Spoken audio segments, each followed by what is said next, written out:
क्या बांग्लादेश की सियासत में फिर से वही खेल शुरू हो गया है? क्या कभी शेख हसीना के खिलाफ सड़कों पर उतरने वाले छात्र अब बीएनपी से भी नाराज हो गए हैं? और क्या तारिक रहमान की वापसी की कोशिशों ने युवाओं में नया गुस्सा पैदा कर दिया है? बांग्लादेश की राजनीति इस समय आरोप प्रत्यारोप और अविश्वास के दौर से गुजर रही है। विपक्षी धड़ों के बीच बयानबाजी तेज है।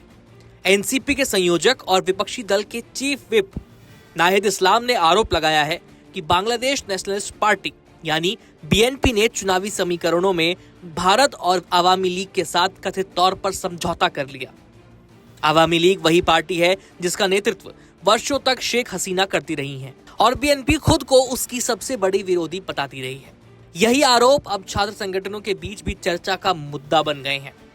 कई विश्वविद्यालयों में छात्र संगठनों ने सवाल उठाया है कि अगर बीएनपी सच में आवामी लीग की विरोधी है तो फिर राजनीतिक पुनर्वास की आशंका क्यों जताई जा रही है?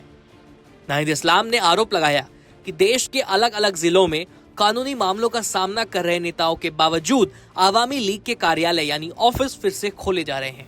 विपक्ष का दावा है कि ये आने वाले चुनावों को ध्यान में रखकर किया जा रहा एक रणनीतिक कदम हो सकता है, यानी शेख हसीना की वापसी के लिए तारिक रहमान कारपेट बिछा रहे हैं, ऐसा आरोप है।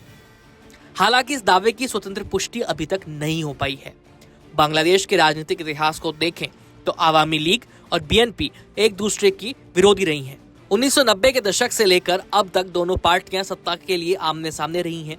ऐसे में अगर किसी तरह की सांठगांठ की बात सामने आती है तो यह स्वाभाविक तौर पर राजनीतिक हलकों में सनसनी पैदा कर सकता है। नाहिद इस्लाम ने हालिया चुनाव नतीजों को संदिग्ध भी बताया है। उनका आरोप है कि चुनाव प्रक्रिया में पारदर्शिता नहीं थी और कथित हेरफेर ने वास्तविक जनादेश को प्रभावित किया है। उन्होंने स्वतंत्र और निष्पक्ष जांच की मांग की है। ये पहली बार नहीं है जब बांग्लादेश में चुनावी प्रक्रिया पर सवाल उठे हों। अंतर्राष्ट्रीय संगठनों और स्थानीय निगरानी समूहों ने भी अतीत में पारदर्शिता और निष्पक्षता को लेकर चिंता जताई है। हालांकि सरकार इन आरोपों को सिरे से खारिज करती रही और चुनाव आयोग की स्वतंत्रता पर भरोसा जताती रही।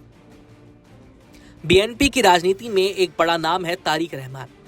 वे बीएनपी के कार्यकारी अध्यक्ष हैं और पूर्व प्रधानमंत्री खालिदा जिया के बेटे हैं। कानूनी मामलों और सजा के कारण वे वर्षों से विदेश में रह रहे थे।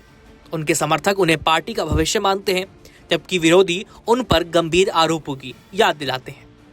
छात्र संगठनों के बीच ये मुद्दा चर्चा में है कि अगर बीएनपी नेतृत्व में बदलाव करती है तो क्या वो पुराने चेहरों के साथ आगे बढ़ेगी। कुछ युवाओं का तर्क है कि बांग्लादेश की राजनीति को नई सोच और पारदर्शिता की जरूरत है, न कि पुराने आरोपों से घिरे नेतृत्व की। नाहिद इस्लाम ने स्पष्ट किया है कि अगर सरकार आवामी लीग के खिलाफ कार्रवाई करने में विफल रहती है तो इसकी जिम्मेदारी उसी पर होगी। उन्होंने लोकतांत्रिक और शांतिपूर्ण तरीके से विरोध की बात कही है, यानी इससे साफ हो जाता है कि आने वाले दिनों में बांग्लादेश में सियासी टकराव और तेज हो सकता है। फिलहाल इस खबर में इतना ही। देखते रहिए कड़क।